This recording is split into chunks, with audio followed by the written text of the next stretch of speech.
ఆడబిడ్డల పట్ల సమాజంలో నెలకొన్న వివక్ష కారణంగా శిశు జననాల్లో మగబిడ్డల ఎంపిక కొరకు స్కానింగ్ పరీక్షలు దుర్వినియోగం కాకుండా అల్ట్రాసౌండ్ స్కానింగ్ సెంటర్లపై గట్టి నిఘా కొనసాగించాలని కలెక్టర్ ఎంఎన్ హరీంద్ర ప్రసాద్ ఆదేశించారు. ఆడ శిశు జననాల పట్ల లింగ వివక్షను రూపుమాపేందుకు ఏర్పాటైన చట్టాలను జిల్లాలో పటిష్టంగా అమలు చేయాలని జిల్లా కలెక్టర్ ఎంఎన్ హరీంద్ర ప్రసాద్ అధికారులను ఆదేశించారు. శుక్రవారం ఉదయం కలెక్టరేట్ కోర్టు హాల్లో గర్భస్థ పిండ లింగ నిర్ధారణ వెల్లడి నిషేధ చట్టం అమలుపై జిల్లా స్థాయి సమీక్షా కమిటీ సమావేశం జిల్లా కలెక్టర్ అధ్యక్షతన జరిగింది. ఈ సమావేశంలో జిల్లాలో కొత్తగా 2 అల్ట్రాసౌండ్ స్కానింగ్ సెంటర్ల రిజిస్ట్రేషన్కు 8 స్కానింగ్ సెంటర్ల రిజిస్ట్రేషన్ రెన్యువల్ కొరకు అందించిన దరఖాస్తులను కమిటీ పరిశీలించి ఆమోదం జారీ చేసింది. అలాగే స్కానింగ్ సెంటర్లో మిషన్లు, ఉద్యోగులు, పేరు మార్పులు, మూసివేతకు అనుమతి కోరుతూ అందిన మరో 8 దరఖాస్తులను ఆమోదించింది. అల్ట్రాసౌండ్ స్కానింగ్ సెంటర్లపై నిఘా కొరకు రహస్య డెకాయ్ ఆపరేషన్ల నిర్వహణ, ఇతర కంటింజెంట్ ఖర్చుల నిమిత్తం జరిగిన వ్యయాన్ని కమిటీ ఆమోదించింది. ఈ సందర్భంగా జిల్లా కలెక్టర్ మాట్లాడుతూ ఆడబిడ్డల పట్ల సమాజంలో నెలకొన్న వివక్ష కారణంగా శిశు జననాల్లో మగబిడ్డల ఎంపిక కొరకు స్కానింగ్ పరీక్షలు దుర్వినియోగం కాకుండా అల్ట్రాసౌండ్ స్కానింగ్ సెంటర్లపై గట్టి నిఘా కొనసాగించాలని ఆదేశించారు. పిండ ఆరోగ్య పరిశీలన, పరిరక్షణకు అనుమతించిన వైద్య పరికరాలను లింగ నిర్ధారణ వెల్లడికి దుర్వినియోగం చేసే వారిపై చట్ట ప్రకారం కఠిన చర్యలు చేపట్టాలన్నారు. ఇందులో భాగంగా అనుమానిత స్కానింగ్ సెంటర్లపై డెకాయ్ ఆపరేషన్ నిర్వహించి చట్టాలను ఉల్లంఘించిన వారిపై కఠిన చర్యలు చేపట్టాలన్నారు. జనాభాలో ప్రతి 1000కి మహిళల నిష్పత్తి జాతీయ స్థాయిలో 991 గాను, రాష్ట్రంలో 943 గాను ఉండగా కాకినాడ జిల్లాలో 969గా ఉందన్నారు. జిల్లా సగటు కంటే తక్కువ సంఖ్యలో మహిళా జనాభా ఉన్న పిహెచ్సిల పరిధిలో ప్రాంతాలపై ప్రత్యేక దృష్టి సారించి కారణాలను విశ్లేషించాలన్నారు.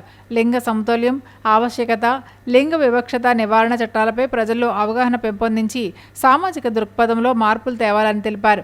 ఇందుకు వైద్యం, ఆరోగ్య శాఖతో పాటు విద్య, ఐసిడిఎస్ తదితర ప్రభుత్వ శాఖలు సమన్వయంగా పనిచేయాల్సి ఉందని జిల్లా కలెక్టర్ కోరారు. ఈ సమావేశంలో DHMO doctor J Narasimhanayak, DCHS Maheswararao, APPD Nagababu, GGH superintendent doctor G Lavanyakumari, సమాచార శాఖ డిప్యూటీ డైరెక్టర్ తిమ్మప్ప, వైద్యాధికారులు doctor G Anuradha, doctor Vijayabhaskar, doctor Anuragamayi, Joshua, doctor Nandeeswari, NGO సంస్థల ప్రతినిధులు యాళ్ల పద్మలత, కరణం వెంకటేశ్వరరావు, ఎస్ అప్పలనాయుడు పాల్గొన్నారు.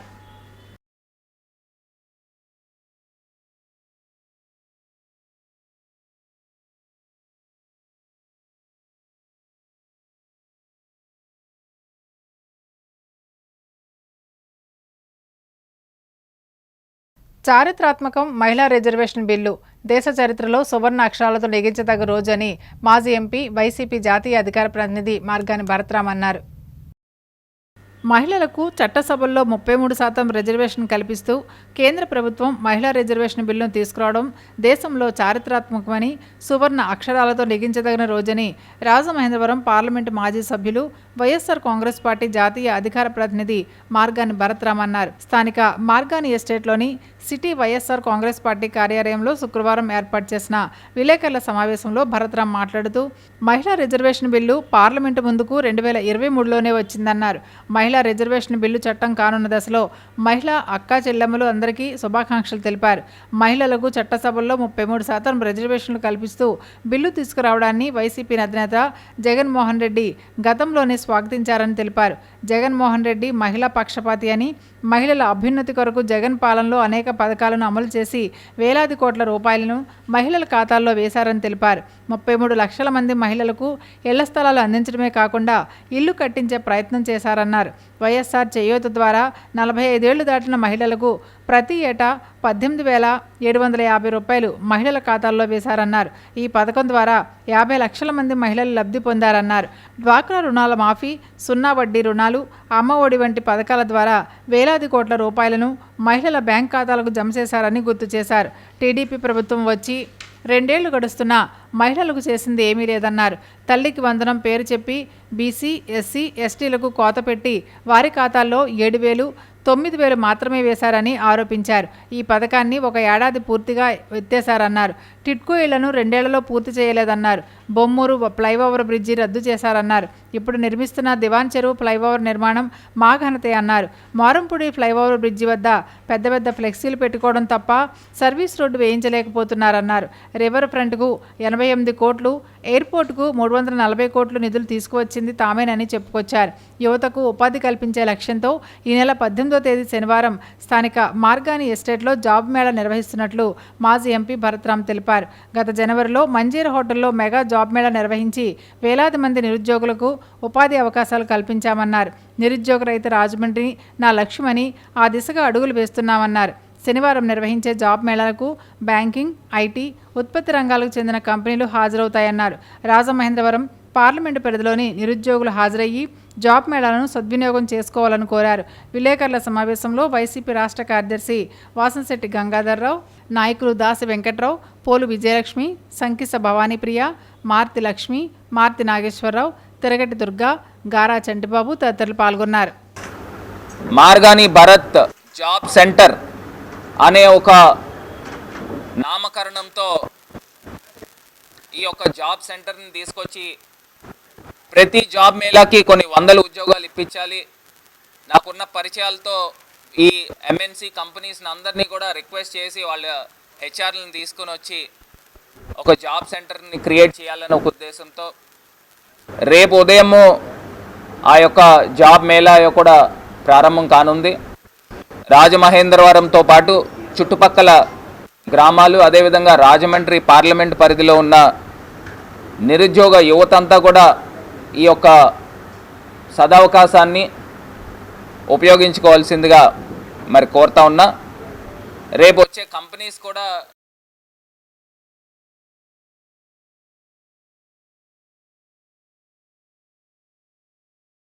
పోలీస్ సిబ్బంది తమ విధి నిర్వహణలో నిరంతరం అప్రమత్తంగా ఉండడంతో పాటు శారీరక, మానసిక దృఢత్వాన్ని కలిగి ఉండాలని ఏఆర్డీఎస్పీ చంద్రశేఖరరావు పిలుపునిచ్చారు. ఏలూరు జిల్లా ఎస్పీ ప్రతాప్ శివకిషోర్ ఆదేశాల మేరకు జంగారెడ్డిగూడెం ఏఎస్పీ సుస్మిత పర్యవేక్షణలో జంగారెడ్డిగూడెం హైస్కూల్ గ్రౌండ్లో సబ్ డివిజన్ పరిధిలోని సిబ్బందికి ప్రత్యేక డ్రిల్ అవగాహన కార్యక్రమం నిర్వహించారు. శిక్షణ, క్రమశిక్షణ, సిబ్బందికి వృత్తిపరమైన మెళుకువలు, డ్రిల్, పరేడ్ తదితర కార్యక్రమాలు జరిగాయి. యూనిఫామ్, డ్రెస్ కోడ్ నుండి విధి నిర్వహణలో పాటించవలసిన క్రమశిక్షణ వరకు పలు సూచనలు చేశారు. ఆరోగ్యం మరియు శారీరక దృఢత్వం, నిరంతర ఒత్తిడితో కూడిన విధుల్లో ఉండే పోలీసులు తమ ఆరోగ్యంపై ప్రత్యేక శ్రద్ధ వహించాలని, క్రమం తప్పకుండా వ్యాయామం చేస్తూ శారీరక దృఢత్వాన్ని కాపాడుకోవాలని డీఎస్పీ చంద్రశేఖరరావు వివరించారు. సిబ్బంది సంక్షేమం, సిబ్బంది యొక్క వ్యక్తిగత మరియు కుటుంబ ఆరోగ్య సమస్యలను అడిగి తెలుసుకున్నారు. పోలీసుల సంక్షేమానికి జిల్లా ఎస్పీ కె ప్రతాప్ శివకిషోర్ ఎల్లప్పుడూ ప్రాధాన్యత ఇస్తున్నారని భరోసా ఇచ్చారు. సిబ్బంది మానసిక ప్రశాంతత కలిగి ఉండి విధి నిర్వహణలో ఎదురయ్యే సవాళ్లను తట్టుకోవడానికి మానసిక స్థితి బలంగా ఉండాలని, యోగా, ఇతర మార్గాల ద్వారా ఒత్తిడిని అధిగమించాలని ఏఎస్పీ సుస్మిత సిబ్బందికి దిశానిర్దేశం చేశారు. సిబ్బందికి వృత్తిపరమైన జాగ్రత్తలు, క్షేత్రస్థాయిలో విధులు నిర్వహించేటప్పుడు తీసుకోవలసిన భద్రతా చర్యలు, ప్రజలతో వ్యవహరించవలసిన తీరుపై అధికారులకు, సిబ్బందికి స్పష్టమైన ఆదేశాలు జారీ చేశారు. ఈ కార్యక్రమంలో జంగారెడ్డిగూడెం సబ్ డివిజన్ పరిధిలోని ఇన్స్పెక్టర్లు ఎంవి సుభాష్, చింతలపూడి ఇన్స్పెక్టర్ క్రాంతికుమార్, ఎస్ఐలు, పోలీస్ సిబ్బంది పెద్ద సంఖ్యలో పాల్గొన్నారు.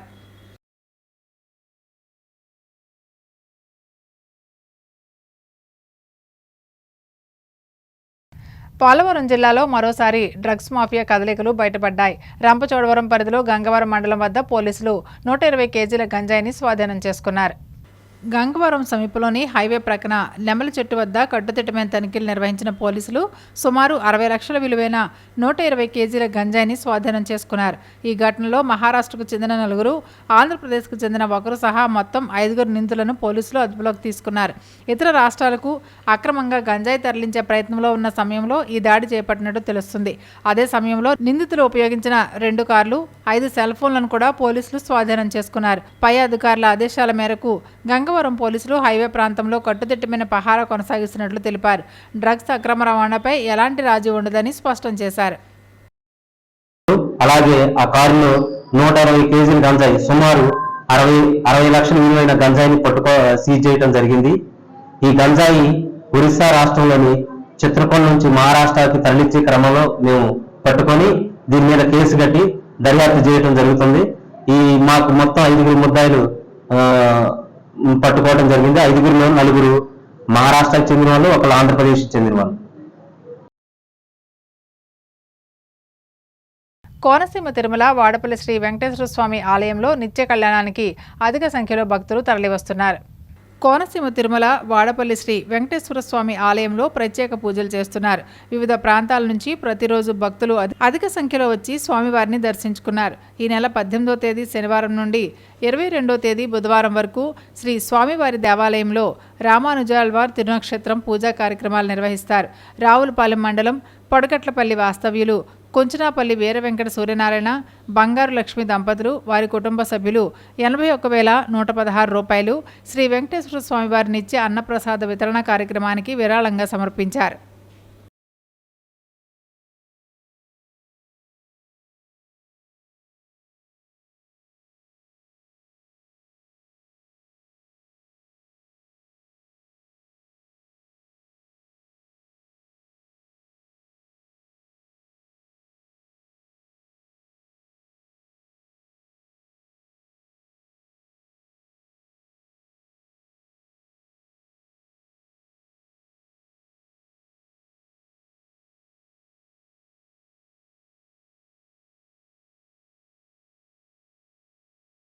రాజమండ్రి సరస్వతి ఘాట్లో నార్ని కేదారేశ్వరుడు 97వ జయంతిని అత్యంత ఘనంగా నిర్వహించారు.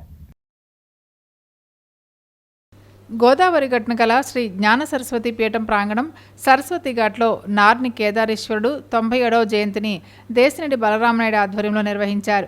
ఈ కార్యక్రమానికి ముఖ్య అతిథులుగా రాకా సంస్థ కార్యదర్శి రమణ, సరస్వతి ఆలయ వ్యవస్థాపకుడు తోట సుబ్బారావు హాజరయ్యారు. ఈ సందర్భంగా కళాకారులు పళనిస్వామి, మధు, కాశీ విశ్వనాథ్, నాగ శ్రీశయన్, శ్రీ సాయి జోషిత్లను సముచిత రీతిన సత్కరించారు.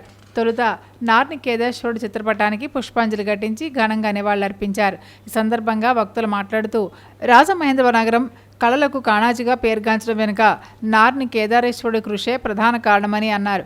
ఆయన కాంస్య విగ్రహాన్ని గోదావరి గట్టున కానీ ఆలం కళా కేంద్ర వద్ద కానీ ఏర్పాటు చేయాలని పలువురు ఈ సందర్భంగా సూచించారు. ఈ కార్యక్రమానికి ఇంత చక్కగా నిర్వహించిన దేశిరెడ్డి బలరామనాయుడును పలువురు అభినందించారు. కార్యక్రమంలో నిమ్మలపూడి వీర్రాజు మాట్లాడుతూ నార్ని కేదారేశ్వరుడితో తమకున్న పరిచయాన్ని గుర్తు చేసుకున్నారు.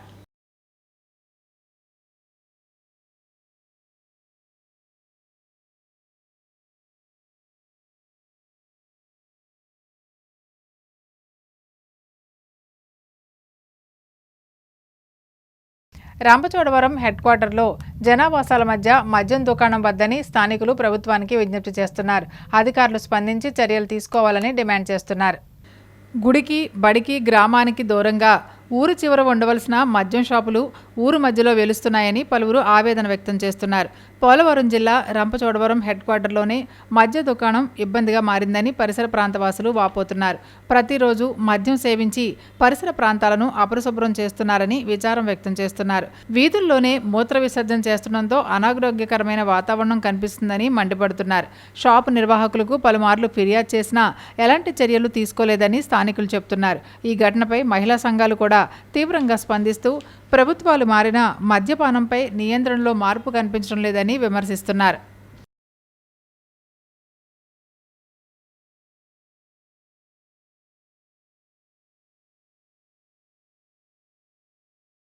వైఎస్ఆర్సీపీ రాష్ట్ర కార్యదర్శిగా ప్రముఖ కార్మిక నేత మాజీ కార్పొరేటర్ వాసంశెట్టి గంగాధర్రావు నియమితులయ్యారు. పలువురు ఆయనకు శుభాకాంక్షలు తెలియజేశారు. రాజమండ్రి వియల్పురం మార్గాని ఎస్టేట్లో పండుగ వాతావరణం నెలకొంది. వైఎస్ఆర్సీపీ రాష్ట్ర కార్యదర్శిగా ప్రముఖ కార్మిక నేత మాజీ కార్పొరేటర్ వాసంశెట్టి గంగాధర్రావు నియమితులయ్యారు. మాజీ ఎంపీ వైఎస్ఆర్సీపీ జాతీయ అధికార ప్రతినిధి మార్గాని భరత్రాం చేతుల మీదుగా నియామక పత్రం అందుకున్నారు. ఈ సందర్భంగా భరత్రాం మాట్లాడారు. 40 సంవత్సరాల సుదీర్ఘ రాజకీయ అనుభవం ఉన్న వాసంశెట్టి గంగాధర్రావు తన తండ్రి మార్గాని నాగేశ్వరరావుకి సమకాలికులుగా ఉన్నారన్నారు. ఆయన అనుభవాన్ని దృష్టిలో పెట్టుకుని వైసీపీలో రాష్ట్ర కార్యదర్శిగా నియమించాలని మాజీ ముఖ్యమంత్రి వైసీపీ అధినేత వైఎస్ జగన్మోహన్ రెడ్డికి సిఫార్సు చేస్తే ఆయన వెంటనే ఉత్తర్వులు విడుదల చేశారన్నారు. రాజమండ్రి పార్లమెంట్ పరిధిలో వాసంశెట్టి గంగాధర్రావు సేవలను వినియోగించుకుని వైసీపీని మరింత బలోపేతం చేసేందుకు పనిచేస్తామన్నారు. వాసంశెట్టి గంగాధర్రావు మాట్లాడుతూ 1984 నుంచి కార్మిక నేపథ్యంలో రాజకీయాల్లో పనిచేస్తున్నానని తెలిపారు. మాజీ ఎంపీ మార్గాని భరత్రాం ప్రతి విషయంలోనూ మంచి ప్రాధాన్యత ఇచ్చి ప్రోత్సహించారని కృతజ్ఞతలు తెలిపారు. ఇంత మంచి పదవి ఇంతవరకు తనకు రాలేదని భరత్ పట్టుబట్టి రాష్ట్ర కార్యదర్శిగా నియమించారని పేర్కొన్నారు. ఇంత ముఖ్యమైన బాధ్యతలు అప్పగించిన మాజీ ముఖ్యమంత్రి జగన్మోహన్ రెడ్డిని, మాజీ ఎంపీ మార్గాని భరత్రాంకు రుణపడి ఉంటానని, పార్టీ బలోపేతానికి తనకు ఉన్న అనుభవాన్ని కార్యదక్షతను ఉపయోగించి పనిచేస్తానని తెలిపారు. తనపై నమ్మకం ఉంచిన జగన్కు, భరత్కు ధన్యవాదాలు తెలిపారు. ఈ సందర్భంగా కేక్ కట్ చేసి సంబరాలు నిర్వహించారు. YSR Congress party state legal cell ప్రధాన కార్యదర్శిగా నియమితులైన రాజమండ్రి సిటీకి చెందిన ఎస్ఎం సాదిక్ హుస్సేన్ మాజీ ఎంపీ మార్గాన్ భరత్రామ్ను పార్టీ కార్యాలయంలో మర్యాదపూర్వకంగా కలిశారు. ఆయన సాదిక్ హుస్సేన్కు అభినందించారు. ఈ కార్యక్రమంలో వైసీపీ నాయకులు దాసి వెంకట్రావు, మారుతి లక్ష్మి, పోలు విజయలక్ష్మి, సంకిస భవానీ ప్రియ, బిల్డర్ చిన్న, రొక్కం త్రినాథ్, ఆర్ఏ చిన్ని, తిరగటి దుర్గా, మారుతి నాగేశ్వరరావు, సప్ప ఆదినారాయణ, శంకర్, కె అనురాధ, కృష్ణవేణితో పాటు రాజమండ్రి ఆటో వర్కర్స్ యూనియన్ నాయకులు, కార్మికులు పెద్ద ఎత్తున పాల్గొన్నారు.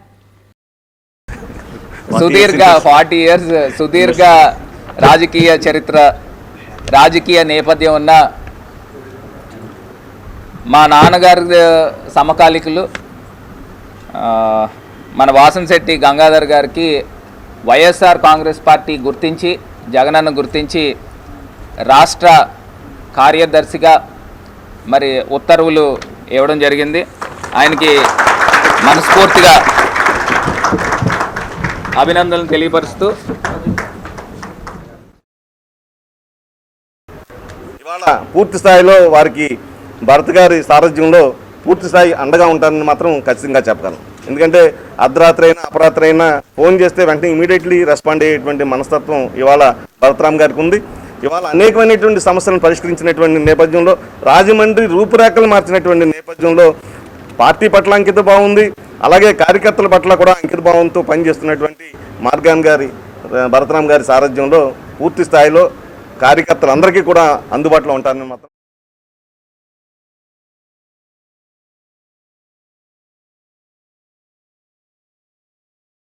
గోదావరిపై విహారం, పాపికొండలు పర్యాటకానికి తాత్కాలిక బ్రేక్ పడడంతో జీవనాధారం కోల్పోయామని దేవీపట్నం బోట్ కార్మికులు ఆవేదన చెందుతున్నారు. పోలవరం జిల్లా రంపచోడవరం నియోజకవర్గం దేవీపట్నం మండలం బోట్ పాయింట్ వద్ద బోట్లను నిలిపివేశారు. ప్రకృతి సోయగాలతో ప్రసిద్ధి చెందిన పాపికొండలు పర్యాటకానికి తాత్కాలిక బ్రేక్ పడింది. పర్యాటకులకు తీవ్ర నిరాశ కలిగించే నిర్ణయాన్ని బోటు యజమానులు తీసుకున్నారు. పోలవరం ప్రాజెక్టు పనులు వేగంగా కొనసాగుతున్న నేపథ్యంలో అంగుళూరు దాటి పవర్ ప్రాజెక్టు సమీపంలో రహదారిని పూర్తిగా మూసివేశారు. దీంతో గండిపోచమ్మ ఆలయానికి వెళ్లే మార్గం సహా బోటింగ్ పాయింట్కు దారులు నిలిచిపోయాయి. రాజమండ్రి నుంచి వచ్చే పర్యాటకులు గమ్యస్థానాన్ని చేరుకోలేక ఇబ్బందులు పడుతున్నారు. మరోవైపు జీవనాధారంగా బోటింగ్పై ఆధారపడిన డ్రైవర్లు, యజమానులు తీవ్ర ఆర్థిక ఇబ్బందులు ఎదుర్కొంటున్నారు. అధికారులు భద్రతా కారణాల దృష్ట్యా ఈ ప్రాంతంలో ఎవరిని అనుమతించకపోవడంతో పరిస్థితి మరింత క్లిష్టంగా మారింది. ఈ నేపథ్యంలో బోటు యజమానులు సమావేశమై కీలక నిర్ణయం తీసుకున్నారు. రేపటి నుండి పాపికొండల పర్యాటక బోటింగ్ సేవలను తాత్కాలికంగా నిలిపివేస్తున్నట్లు ప్రకటించారు.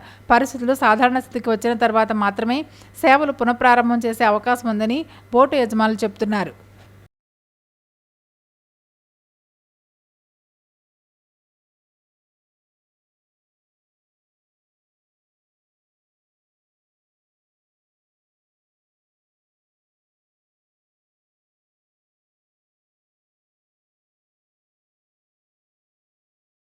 ఒక వ్యక్తి విద్యుత్ స్తంభంపైకి ఎక్కి బెదిరింపులకు పాల్పడడంతో రంపచోడవరంలో ఉద్రిక్త వాతావరణం నెలకొంది.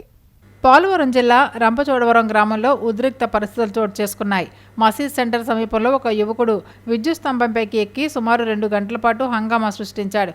గతంలో లైన్మెన్గా పనిచేసిన ఈ వ్యక్తి ఎవరైనా తన దగ్గరకు వస్తే దూకేస్తానంటూ బెదిరించడంతో స్థానికుల్లో భయాందోళన నెలకొన్నాయి. సమాచారం అందుకున్న వెంటనే పోలీసులు, ఫైర్ సిబ్బంది హుటాహుటిన ఘటనా స్థలానికి చేరుకుని పరిస్థితిని అదుపులోకి తీసుకురావడానికి ప్రయత్నించారు. అయితే యువకుడు సహకరించకపోవడంతో ఉద్రిక్తత కొనసాగింది. ఈ సమయంలో స్థానిక యువకులు ధైర్యం చేసి విద్యుత్ స్తంభం పైకెక్కి అతడిని సురక్షితంగా కిందకు దించారు. దీంతో పెద్ద ప్రమాదం తప్పింది. గతంలో ఈ వ్యక్తి లైన్మెన్గా విధులు నిర్వహించినట్లు సమాచారం అందుతుంది. అయితే ఘటనకు గల అసలు కారణాలు ఇంకా స్పష్టంగా తెలియరాలేదు. పోలీసులు కేసు నమోదు చేసి దర్యాప్తు కొనసాగిస్తున్నారు. యువకుడు ఎందుకు ఇలా ప్రవర్తించాడన్న దానిపై పూర్తి వివరాలు తెలియాల్సి ఉంది.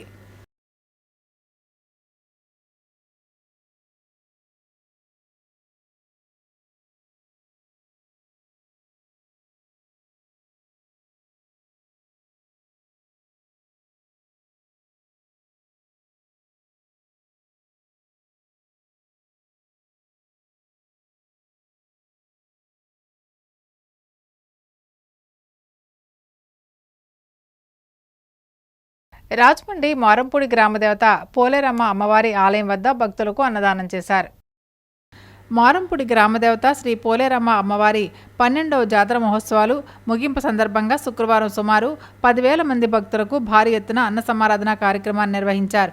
మారంపూడి గ్రామదేవత పోలేరమ్మ ఆలయ కమిటీ ఆధ్వర్యంలో జరిగిన అన్నదాన కార్యక్రమాన్ని జనసేన సిటీ ఇన్ఛార్జ్ అనుశ్రీ సత్యనారాయణ, టీడీపీ యువ నాయకుడు వాసిరెడ్డి బాబీ ప్రారంభించారు. వారు మాట్లాడుతూ ప్రతి ఏటా పోలేరమ్మ జాతర మహోత్సవాలు ఘనంగా నిర్వహిస్తున్నారని కమిటీ సభ్యులను అభినందించారు. కార్యక్రమంలో కమిటీ ప్రతినిధులు రాయి లక్ష్మణరావు, బాలిన వేణు, లింగం వెంకటేశ్వరరావు, చిత్రపు వీర్రాజు, మేమిరెడ్డి సత్యనారాయణ, లింగం చంద్రరావు, స్థానిక పెద్దలు పాల్గొన్నారు.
సమాప్తం. నమస్కారం.